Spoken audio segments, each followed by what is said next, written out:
Olá, paz e graça, que bom! Hoje nós estamos aqui já no encerramento do nosso trimestre, na lição de número 13, e para mim é um prazer muito grande estar aqui todas as semanas com cada irmão, com cada irmã. É um presente de Deus para mim, o carinho dos irmãos, e eu confesso que eu sou muito grata a Deus por contribuir e também pelo carinho de todos os irmãos. Se você está aqui pela primeira vez, eu sou Jane Martins de Souza, eu sou professora, também sou superintendente de escola bíblica dominical. E se você ainda não se inscreveu no meu canal, se inscreva. Se você ainda não deu um curtir nas minhas aulas, se você realmente gostou, dá um curtir aqui nas minhas aulas, compartilhe em suas redes sociais para que o meu canal continue crescendo e seja sugerido também para outras pessoas e também posso ajudá-las, assim como eu tenho ajudado a você. E hoje na lição de número 13, nós vamos falar sobre a batalha espiritual e as armas do crente. Está em Efésios capítulo 6, versículo 10 a 20. Paulo está aqui encerrando esta carta à igreja que estava em Éfeso. Ele não está falando de um assunto estranho ao povo de Israel ou para aquela igreja que estava nascendo ali no século I. Paulo está falando a respeito de batalha. E o segredo da vitória do povo de Israel em suas batalhas sempre foi a obediência a Deus e aos seus mandamentos. A obediência a Deus e as estratégias de Deus para o combate. O povo de Israel, quando eles perdiam as suas batalhas, é porque eles não estavam obedecendo a Deus, não estavam obedecendo a lei de Deus, então eles eram derrotados em suas batalhas corporais, em suas batalhas físicas. Mas Paulo aqui ele está falando da maior batalha que a igreja ela pode travar. É uma batalha no campo espiritual, uma batalha invisível, mas real, e uma batalha com inimigos poderosos e também invisíveis. E é sobre esta batalha, sobre as armas que nós precisamos ter, sobre esse combate invisível que nós vamos falar nesta lição de hoje. Então fica comigo até o final desta aula e com certeza nós vamos aprender muito. Nós vamos sair diferentes deste trimestre, muito mais alicerçados na palavra de Deus, porque nós aprendemos os mistérios que foram revelados ao apóstolo Paulo e foram trazidos para nós durante este trimestre. Eu sei que você será uma pessoa diferente, um cristão diferente depois desse trimestre, assim como ele tem mudado a minha vida também.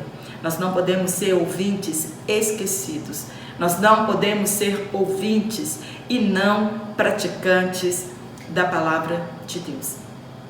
Então o apóstolo Paulo vai falar para eles aqui nesta carta, nestes versículos que nós vamos ler, do 10 ao 20, sobre como enfrentar esta batalha espiritual, sobre como vencer esta batalha invisível e inimigos tão poderosos que nós temos, o inimigo da nossa alma, né? Inimigo de Deus e também inimigo da igreja de Jesus Cristo.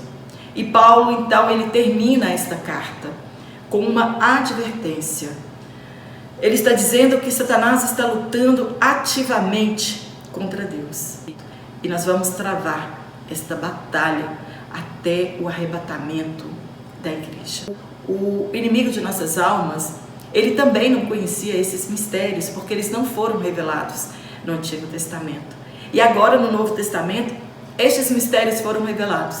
Então agora ele passa a combater contra a igreja de Jesus Cristo. Ele começa a combater contra a unidade do corpo de Cristo. E ele também começa a combater contra cada crente em particular. Ele sabe que nós, desunidos, nós somos mais fracos. Então ele luta contra a unidade da igreja. Ele luta contra cada um de nós em particular. E o segredo da vitória é o mesmo segredo que por várias vezes fez com que o povo de Israel saísse vitorioso. Agora, com uma diferença gigantesca. Agora, a batalha ela é travada no campo espiritual. São inimigos poderosíssimos e implacáveis. Eles não têm misericórdia de nós. O intuito do diabo é destruir a igreja de Jesus Cristo.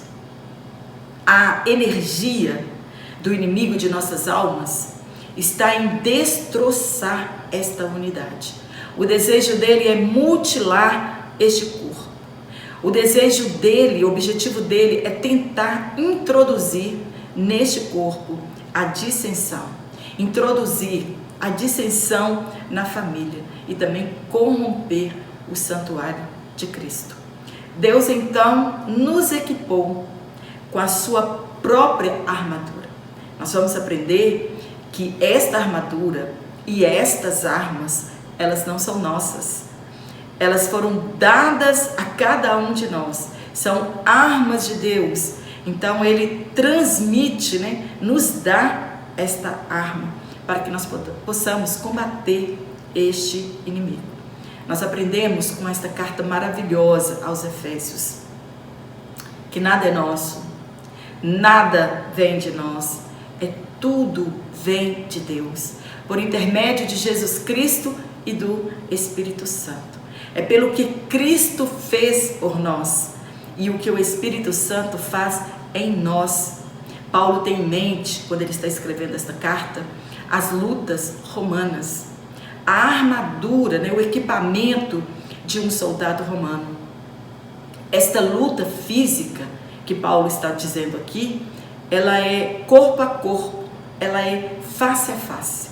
Mas ele está dizendo para os irmãos que estavam em Éfeso, a batalha que nós estamos travando agora não é aquela batalha que os nossos antepassados travavam corpo a corpo, ou que nós estamos presenciando no século I das guerras romanas. A batalha que nós estamos travando agora, ela é no mundo espiritual. É uma batalha espiritual, é uma batalha invisível. É a minha luta, é a sua luta. Essa luta que nós travamos diariamente, ela é espiritual.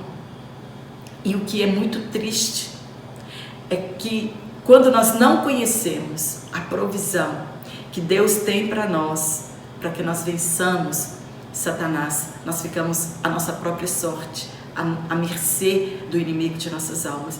Então nós precisamos conhecer a provisão que Deus tem para cada um de nós. Era isso que Paulo estava escrevendo para os irmãos. Olha, tem uma provisão de Deus espiritual para que nós possamos combater legitimamente neste mundo espiritual.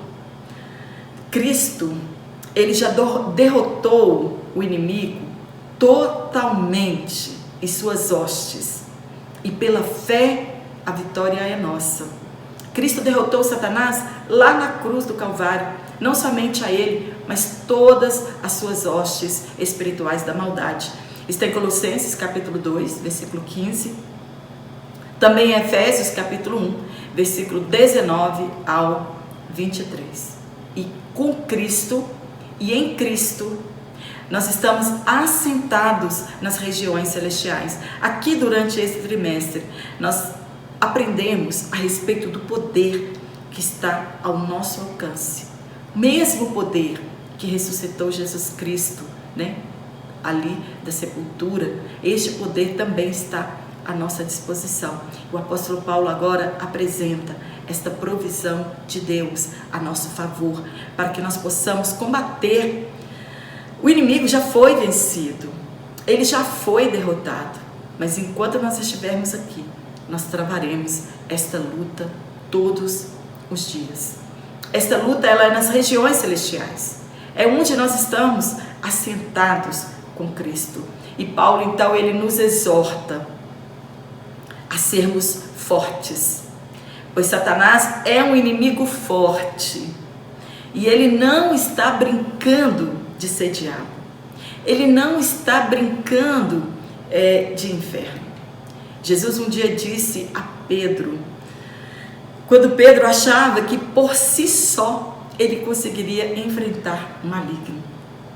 E Pedro então disse para Jesus que mesmo se todos traíssem a Jesus, mesmo que se todos abandonassem a Jesus, ali na última Páscoa, no último dia que Jesus passou com seus discípulos, seus apóstolos, então Pedro se garante, dizendo que ele tinha poder e que ele ia conseguir vencer o maligno, ou que todos se escandalizassem em Cristo. Pedro diz: mestre, eu não te negarei.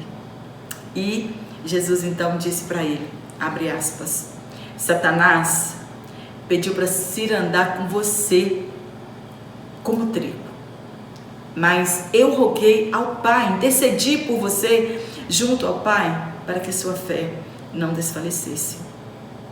Jesus estava dizendo para ele, Pedro, você não suportaria.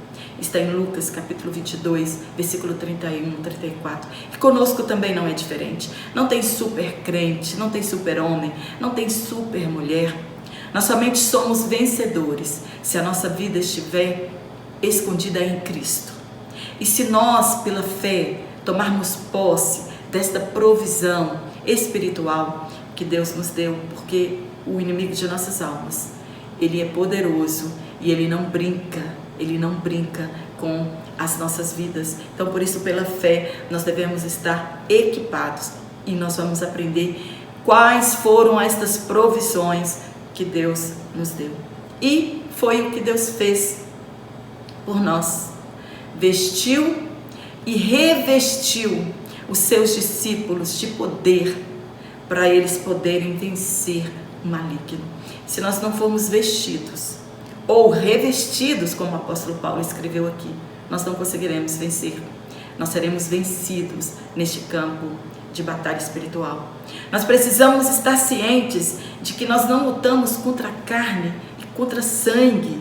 A minha luta não é contra o meu vizinho, a minha luta não é contra os meus familiares, a minha luta não é contra os irmãos na minha igreja. Nós precisamos abrir os nossos olhos espirituais, porque às vezes nós nos pegamos lutando contra as pessoas e não sabendo que as pessoas são usadas pelo maligno para interferir nesta unidade, para destruir famílias, para destruir, mutilar o corpo de Cristo.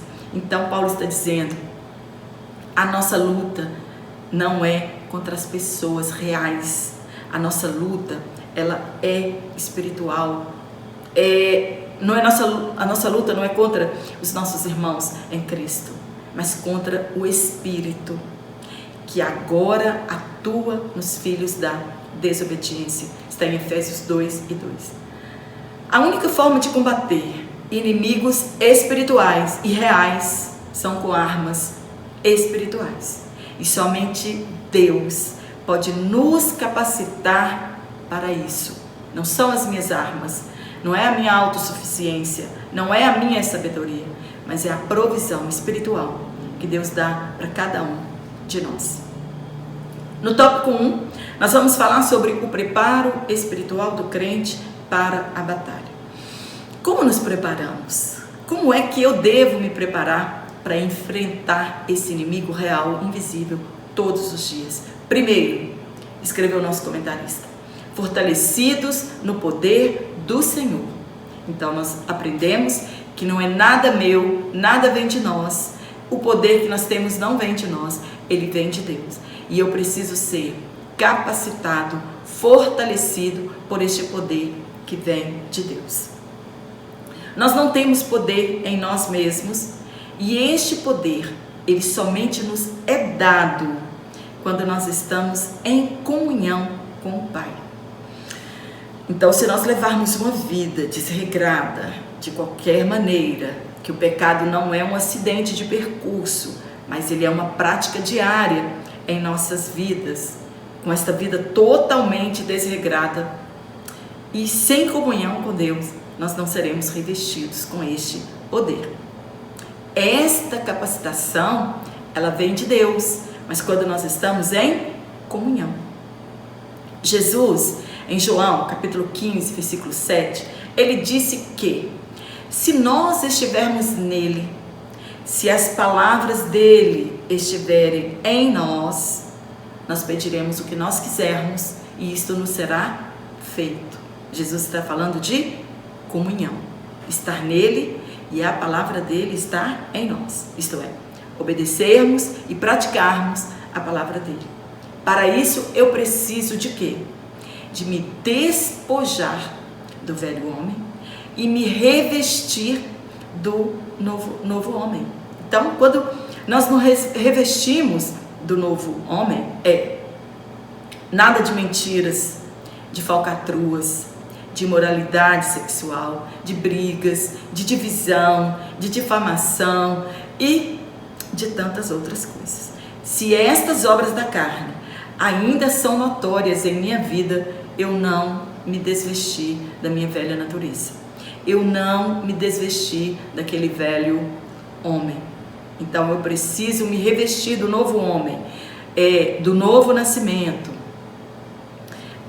da nova criatura. As coisas velhas já se passaram, tudo se fez novo, né? O novo homem, criado em justiça e santidade. Está em Efésios capítulo 4, versículo 23 e o 24. Eu preciso ser cheio do Espírito Santo. Eu não posso embriagar no vinho que há contenda, mas eu preciso me encher, né? Isso é todos os dias, me encher, fala de constância, de todo dia. Eu preciso me encher do Espírito Santo. Está em Efésios capítulo 5, versículo 18. Nós não podemos conhecer as Escrituras e vivermos como se elas não existissem. Eu não deixar que a palavra de Deus transforme a minha vida e eu viva de acordo com o que Deus deseja que nós sejamos. Nós devemos obedecer à vontade de Deus para nós. Ir aos cultos, a EBD, ter dons espirituais, sem conversão genuína, não são suficientes para combater este inimigo. Nós já aprendemos que o poder de Deus, ele está disponível a cada um de nós para nós vencermos o maligno. Mas sem obediência genuína, isso é impossível. Eu não obedecer a Deus e Ele me revestir com o seu poder, isto é impossível. Se eu não obedecer, não estiver em comunhão com Deus e não for revestido deste poder que está à nossa disposição, nós seremos vencidos pelo maligno.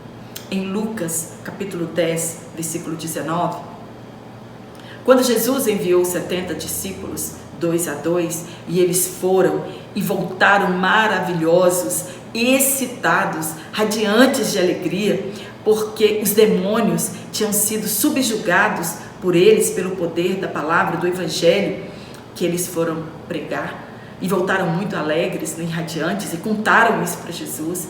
E Jesus então joga um balde de água fria neles, né, dizendo: olha, a maior alegria suas devem ser que o seu nome esteja escrito no livro da vida. O que Jesus estava querendo dizer para os seus discípulos ali?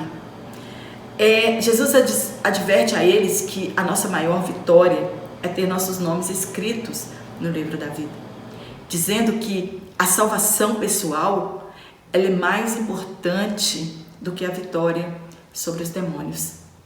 Ter sucesso espiritual é muito bom, mas nossa prioridade deve ser a nossa salvação. O diabo, ele não brinca de ser diabo. A palavra diz que nós devemos conhecer os seus ardis, suas artimanhas. Não podemos brincar com ele, porque ele não tem misericórdia de nós e ele não está brincando conosco, né? Ele não está brincando com ninguém. Nem o arcanjo Miguel ousou repreendê-lo ou pronunciar juízo de maldição contra ele. Ele apenas disse, abre aspas, o Senhor te repreenda. Está em Judas, versículo 9.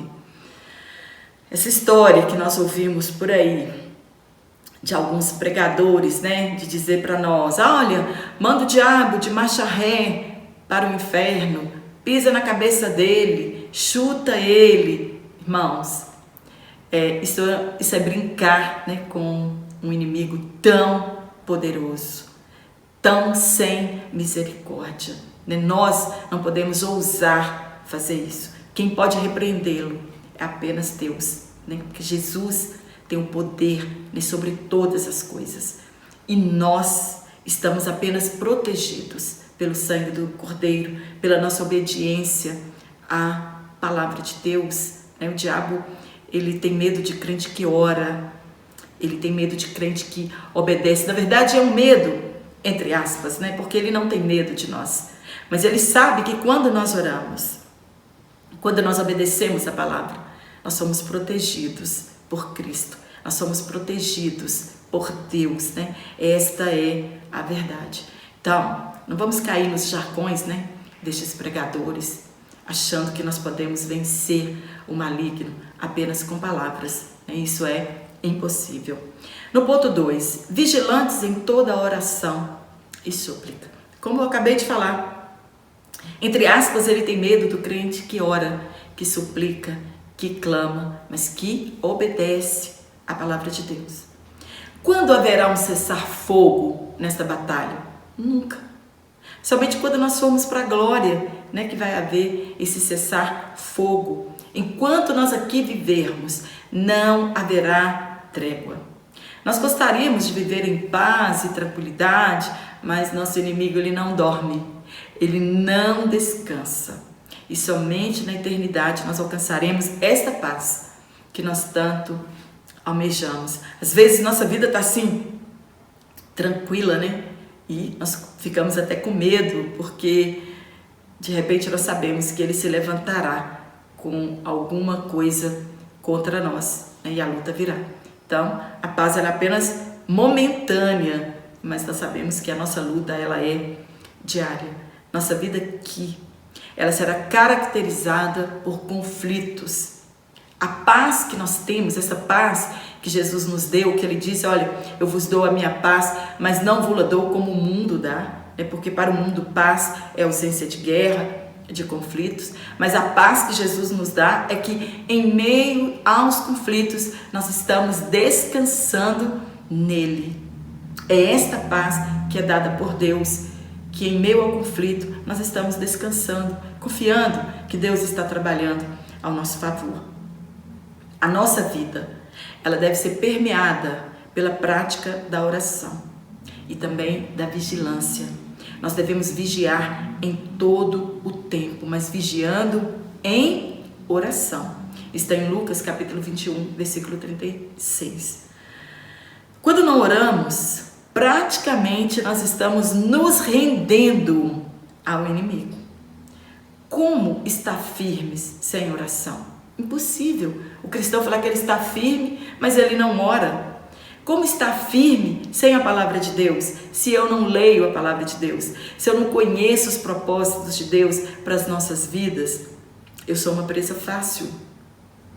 Precisamos ser fortalecidos pelo Espírito Santo em oração e viver em vigilância. Em Isaías 59, versículo 12 está escrito que a iniquidade nos separa de Deus e que o nosso pecado encobre o rosto de Deus de nós. Então, como nós venceremos o inimigo se não oramos, se não lemos a palavra de Deus, se não obedecemos a palavra de Deus e se não estamos em comunhão com o Pai? Não teremos ao nosso alcance, à nossa disposição, esta provisão espiritual, este armamento, esta armadura para combatermos o inimigo de nossas almas. Nós precisamos de energia para vencer esta batalha. E somente a armadura e as armas não são suficientes. Reabastecemos nossa energia na oração. Não sei se acontece com você. Às vezes nós estamos passando por diversos problemas, muita luta, muita prova, e aí vamos para a oração e saímos de lá como se a luta tivesse acabado. Na verdade, as nossas energias, elas foram reabastecidas. Eu sempre, nas minhas orações, peço ao Senhor que me dê de comer aquele pão e aquela água que Ele deu para Elias, né, que caminhou durante 40 dias, né, sem sentir fome, sem sentir sede, né, e revigorar das suas forças. E é isso que nós precisamos. É isso que a oração faz em nossas vidas, né? Renova as nossas forças, reabastece a nossa energia. Os soldados cristãos, eles oram de olhos abertos. Eles oram uns pelos outros e não se envergonham de pedir oração, né? Pedir oração não é sinal de fraqueza, é pedir intercessão ao nosso favor. Por isso que nós oramos uns pelos outros. Paulo, ele nos deu o exemplo de humildade e a necessidade da oração intercessória. No tópico 2, nós vamos falar conhecendo o campo da batalha espiritual. Se nós não conhecermos os ardis, as artimanhas, o campo e as estratégias que o nosso inimigo espiritual ele usa para nos vencer, nós vamos perder. Nós vamos ser abatidos em meio a esta batalha. Paulo, por 3 vezes aqui neste capítulo, ele nos exorta a estarmos firmes, isto é, tomar uma posição definida. Nesta batalha, nós não perseguimos o inimigo, nem adotamos ações de ataque, mas de defesa. Nós permanecemos firmes contra ele, sem sairmos do lugar que conquistamos lá na cruz, por intermédio da morte de Jesus Cristo. Confiando em Deus, que nossas armas são poderosas nele, não em mim, mas nele, em Deus. Deus, ele é nosso aliado e é onipotente, coisa que o diabo não é. Deus, é o único que tem todo o poder. Mas o diabo, ele é um inimigo real e poderoso. Abre aspas. Anda ao nosso derredor, bramando como leão, buscando a quem possa tragar.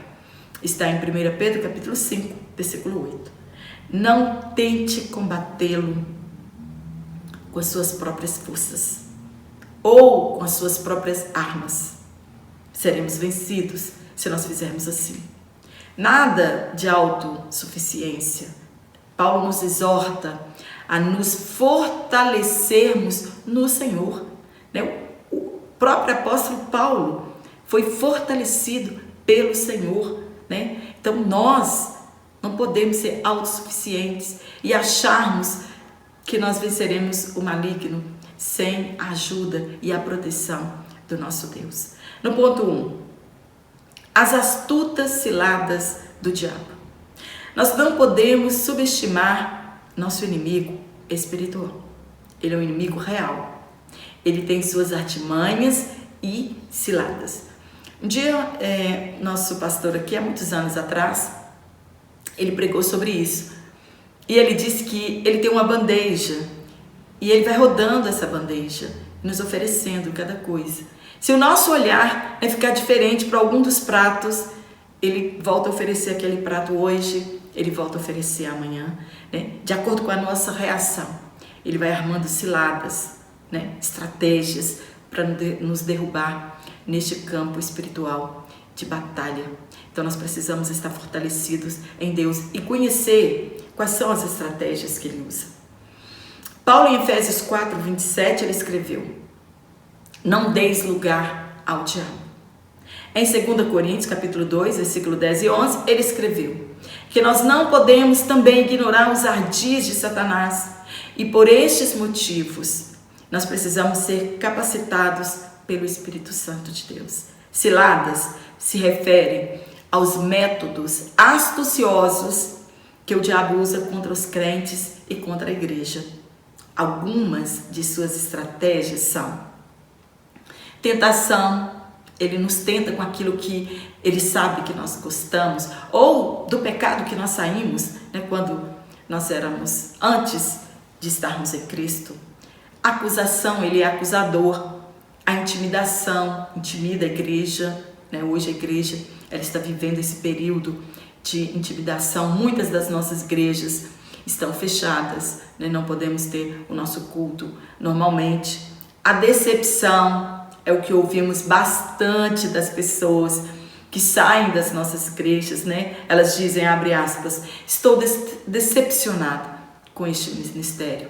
Ou estou decepcionada com uma pessoa. E ele conhece as nossas fraquezas e as nossas limitações. Então muitas pessoas são abatidas neste campo pela decepção. E o pior de todos, a divisão. Ele se aproveita das relações estremecidas e de sentimentos de ira entre os crentes e prejudica nosso bem-estar e nosso testemunho pessoal. E nos separa um dos outros. O objetivo dele é destruir a igreja de Cristo. O que está escrito em João 10:10? Ele veio matar, roubar e destruir. Ele não tem outra estratégia, ele não tem outro objetivo contra a igreja de Cristo que não seja este. E nós já falamos que a nossa luta é contra o reino das trevas. Precisamos ter os olhos espirituais abertos para entendermos os ardis, as suas artimanhas e qual a cilada que ele tem colocado à nossa frente para nos derrubar. No ponto 3, as agências da potestade do ar. Quem são eles? O que a Bíblia fala a respeito deles?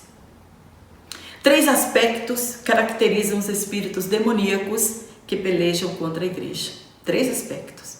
Eles são poderosos, com diversas influências e categorias. Eles são malignos, odeiam a luz e habitam as trevas do pecado e da falsidade. Isso nós já chamamos de maligno, porque eles não praticam coisas boas, só coisas más. E também são astuciosos. São conspiradores de falsas artimanhas, é aparentemente composta por seres angelicais decaídos sob o comando de Satanás, que é o príncipe deste mundo. Está em João 12:31, 14:30. Ele é o Deus deste século, cegou o entendimento dos incrédulos para que não resplandeça a luz do Evangelho na vida deles. Está em 2 Coríntios capítulo 4, versículo 4. São designados para diferentes posições de categoria e autoridade no reino das trevas.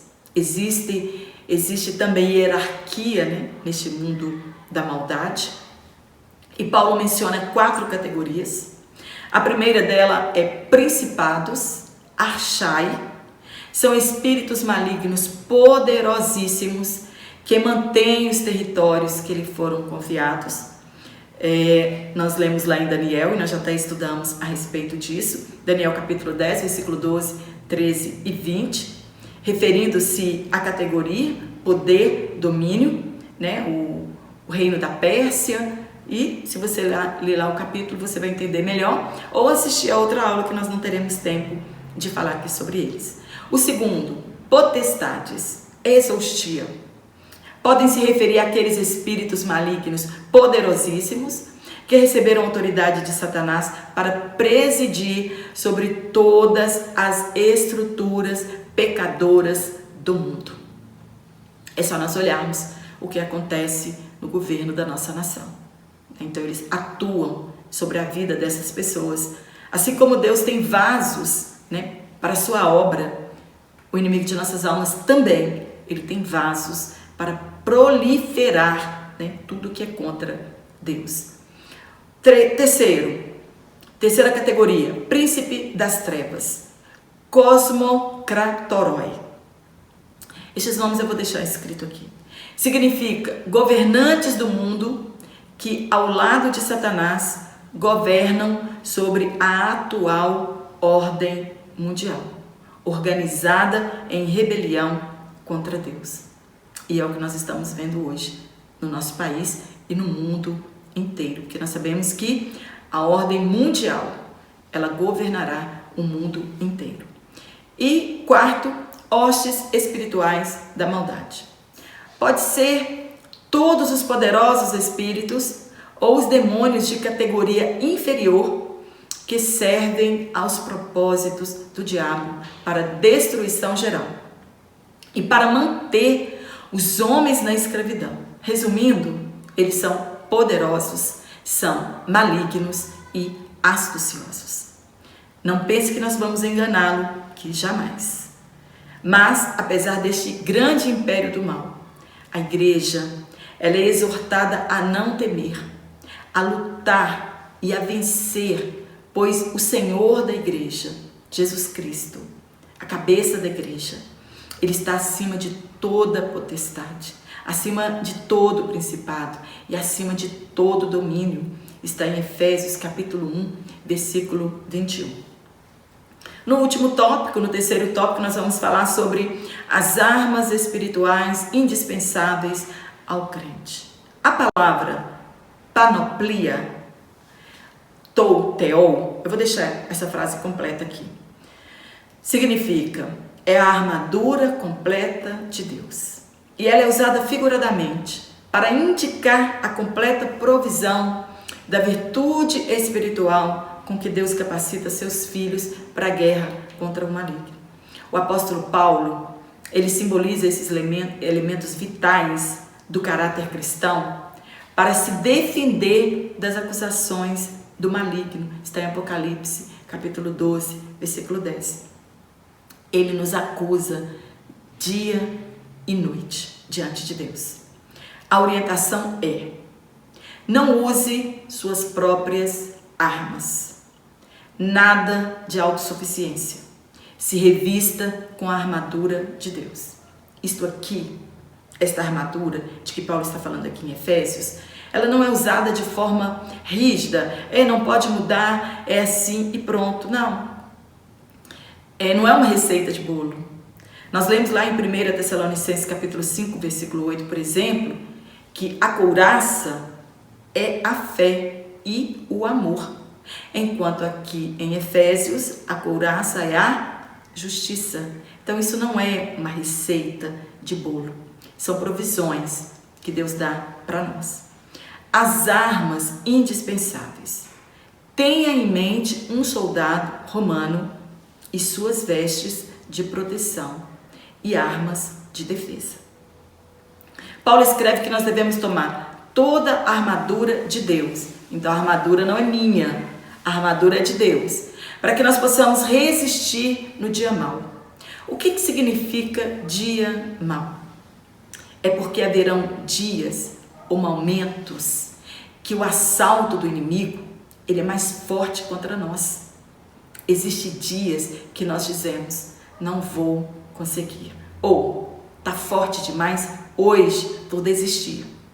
A armadura é o cinto, a couraça, sapatos nos pés, o escudo, o capacete e a espada. E nós falaremos sobre cada um destes elementos no mundo espiritual. Cingid os vossos lombos com a verdade. O cinto usado pelo soldado envolve todo o corpo. E ele serve para manter firme em seu corpo. A túnica ajudava a proteger o corpo e mantinha a espada em seu lugar, caso não estivesse lutando. Paulo está dizendo que o armamento básico da igreja para a batalha espiritual é a verdade, a integridade de caráter e uma vida justa que fala da nossa conduta. É nos despojar do velho homem. Mentiras, contendas, rivalidade, divisão, desunião, imoralidade sexual. Fala da nossa santidade nesse cinto, da verdade. Franqueza e honestidade nos unem. No reino do Messias, a verdade e a justiça são requisitos indispensáveis na nossa vida. Isaías 11, versículo 4 e 5, está dizendo isso. Que no reino do Messias era verdade, né? O próprio Messias estava com este cinto da verdade e da justiça. E estas qualidades ostentam o selo de Jesus na nova criação. Não adianta você estar vestido, né? Pronto para a guerra, se não estiver vestido, né, com este cinto da verdade, né? Se na nossa vida não existe a verdade e não sou uma nova criatura, né? A minha vida é voltada, pautada na mentira. 2. A couraça da justiça. Essa couraça ela fornecia proteção do pescoço, né, até as coxas. Todo o tronco e os órgãos vitais era coberto por esta couraça. Aqui a justiça, ela se refere à retidão de caráter e conduta. Não é vivendo de qualquer maneira que venceremos esta batalha espiritual. Uma vida de qualquer maneira, nós não venceremos. Nesta guerra, nós precisamos estar cingidos pela verdade no falar. Tantos crentes mentirosos, infelizmente. E também no comportamento. Nós devemos viver na verdade e protegidos pela retidão moral ou pela integridade. Se não vivermos assim, nós ficaremos expostos aos ataques do maligno e seremos presas fáceis, soldados vencidos. Terceiro, calçar os pés na preparação do evangelho da paz. O soldado romano, ele usava sandálias com cravos e travas, para que mesmo em terreno escorregadio, ele pudesse se manter firme e apoiado nos combates corpo a corpo. Esta armadura, ela é interpretada como a prontidão dos pés para proclamar o evangelho da paz. Mas aqui, Paulo está dizendo que envolve muito mais do que isso. É a preparação dos nossos pés para nos manter firmes na batalha e não para divulgar o evangelho. É a prontidão que vem do evangelho para a batalha, para permanecer inabalável contra o inimigo. É defender o terreno à nossa volta, sem nos mover do lugar, sem nos mover da nossa fé, do nosso objetivo. Ficarmos com medo ou despreparados. Infelizmente, muitas pessoas que não estão com os pés preparados, no evangelho, elas têm medo e ficam desesperados. Pois a paz que vem de Deus e excede todo o entendimento, nos garante a tranquilidade nas batalhas. Filipenses 4:7. E termos a certeza de que nós não precisamos ficar ansiosos, pois estamos com as provisões que vêm de Deus. A 4. Tomando sobretudo o escudo da fé. O escudo que Paulo tem em mente não é aquele pequeno, redondo, mas o grande e retangular, de aproximadamente 1,32 m de altura por 82,5 centímetros de largura. E ele era feito de 3 camadas alternadas: madeira, bronze e couro de boi.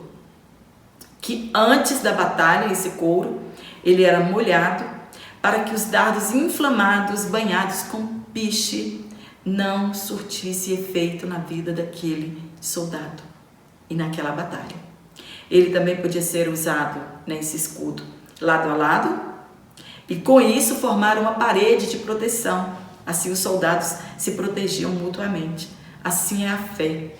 Ela fornece uma parede de proteção contra todos os dardos inflamáveis do maligno. E estes dardos dele incluem tentações, acusações, perseguições, calúnias, heresias, tudo na tentativa de nos derrotar, de nos dividir. A nossa fé precisa estar unida à fé dos outros e assim nós seremos muito mais fortes. 5. O capacete da salvação. O capacete ele foi desenhado para proteger a cabeça nas batalhas. A nossa mente é o nosso maior campo de batalha espiritual. O inimigo ele não consegue saber o que está aqui dentro, mas ele assopra para que nós confessemos em voz alta o que nós estamos vencendo. Então, o desejo dele é tomar posse da nossa mente, dos nossos pensamentos. O inimigo ele quer atingir a nossa mente. Então, esse capacete ele simboliza a segurança da salvação e também para nos proteger das dúvidas e dos medos. Às vezes você acorda um dia aí, gente, será que isso não é loucura? Será que essa vida de servir a Deus não é loucura? Será que céu não é loucura? Será que inferno não é loucura? São ataques à nossa mente, para nós perdermos a garantia da nossa salvação. Ele coloca em nós dúvidas a respeito da nossa salvação, do plano de Deus para nossas vidas, dúvida a respeito da palavra de Deus, do arrebatamento da igreja, da volta de Jesus Cristo. Não foi isso que ele fez com Adão e Eva, com aquele primeiro casal lá no Éden, colocar dúvida a respeito da palavra de Deus? Terceiro ponto, a imprescindível arma ofensiva. A espada do Espírito, ela não é usada apenas como arma de defesa, mas também uma forma de repelir os demônios quando nós somos atacados. Na verdade, o soldado romano, ele também usava uma espada muito longa, que era para matar, o seu oponente. Mas aqui Paulo está falando de uma adaga, uma espada mais curta, que serve apenas para defesa, né? E não para combate, para você sair para o combate, mas uma adaga pequena para que você possa se defender. A palavra usada aqui para espada é machaira ou machaira. Ela denota uma pequena adaga de 30 a 35 centímetros, usada pelos soldados para repelir os ataques corpo a corpo, e não essa espada longa para matar o inimigo. O enfrentamento, ele é diário, é o corpo a corpo. Aqui a espada é a palavra de Deus, rema, e não logos.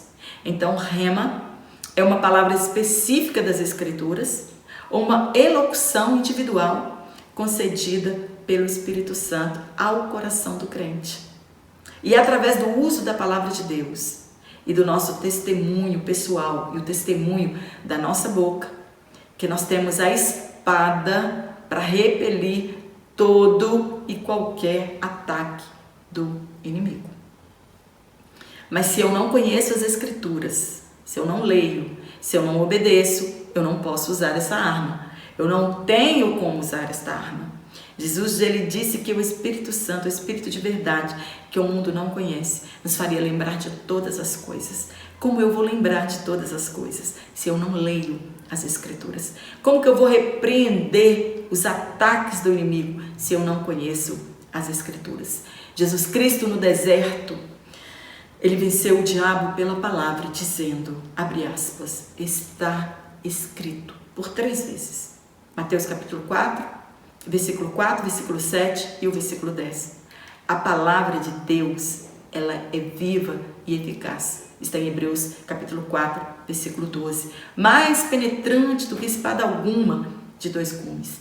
Ela nunca perde o fio. O cristão somente vence à medida que ele entende a palavra de Deus, que ele memoriza a palavra de Deus e que ele obedece a palavra de Deus. Às vezes só a armadura, né, e as armas de defesa, se você não estiver em comunhão com Deus, você não vencerá. Nós temos o exemplo de Acabe, que estava pronto para a guerra, mas não estava em comunhão com Deus e foi morto em um campo de batalha. E nós temos também o exemplo de Golias, né, que Deus usou a Davi, e mesmo aquele homem, aquele guerreiro, vestido com toda a armadura e de posse de todas as armas para defesa e ataque, ele foi vencido ali também, naquele campo de batalha. Então o importante é nós estarmos em comunhão com Deus e tomarmos posse desta armadura e desta arma que Ele deu para cada um de nós. Amém? Espero ter te ajudado com este comentário. Se você gostou, dá um curtir aqui. Quero mandar um abraço para todos os irmãos que estiveram comigo durante todo este trimestre. Que Deus te abençoe grandemente. Sou muito grata a Deus pelo carinho dos irmãos e eu não tenho como recompensar ou retribuir, né, este carinho que os irmãos têm demonstrado com a minha pessoa e também com o meu canal. E no próximo trimestre, né, tá a dúvida, né, mas eu decidi, o pastor Jovali também me deu uma ideia, ele disse que orando, né, o Espírito de Deus falou com ele também, e eu vou gravar sim a lição do nosso trimestre da CPAD, e se eu puder eu vou comentar a lição aqui da minha região, porque nós adotamos, nosso pastor achou melhor nós adotarmos uma lição nova para um trimestre também abençoado. Mas se Deus assim nos permitir, eu também estarei gravando a lição do próximo trimestre, que foi a decidida, né, pela CPAD de 1993. Mas se eu conseguir, eu também quero fazer um comentário da nossa lição aqui, que nós vamos adotar neste trimestre. Eu te aguardo aqui no nosso próximo trimestre, se Deus assim então nos permitir. Um forte abraço a todos vocês.